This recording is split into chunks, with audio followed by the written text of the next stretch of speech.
Je vais par la pensée assez souvent me promener dans les siècles. C'est même en vérité mon hygiène de vie au quotidien, ça. Il y a des périodes que j'affectionne plus particulièrement. Moi, je suis, si j'ose dire, un enfant du grand siècle, avec tout ce qu'il y avait de grand dans ce siècle-là.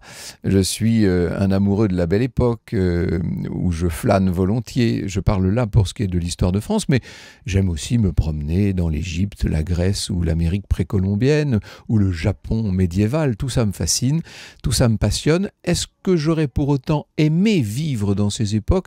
Je suis d'un naturel assez douillet et je suis ravi que mon dentiste soit équipé de rayons laser.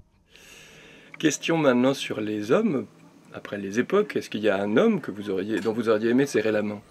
Il y a une femme dont j'aurais bien aimé baiser la main, c'est Madame de Pompadour, qui a occupé plusieurs années de mon existence parce que j'ai beaucoup travaillé sur sa correspondance, sur sa vie étonnante et sa carrière. C'est d'ailleurs le tout premier livre que j'avais publié sous mon nom et qui s'appelait à l'époque Le Bal des Ifs, que j'aurai peut-être un jour l'occasion de reprendre. On n'était pas très longtemps après Sciences Po d'ailleurs. Madame de Pompadour aura été une figure, à mon avis, universelle, incroyable, puissante.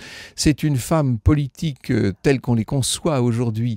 C'est un grand esprit, c'est en même temps une femme torturée par l'ambition, qui aurait aimé vivre comme tout le monde et qui ne pouvait envisager son destin qu'au sommet de la monarchie française. C'est un personnage fascinant, entre autres. Je vous promets qu'après avoir fait plus de 5000 émissions de radio depuis 25 ans, il y a des centaines, je dis bien des centaines de personnages de l'histoire que j'aurais aimé, sinon rencontrer, qui suis-je pour le faire, en tout cas connaître et voir agir.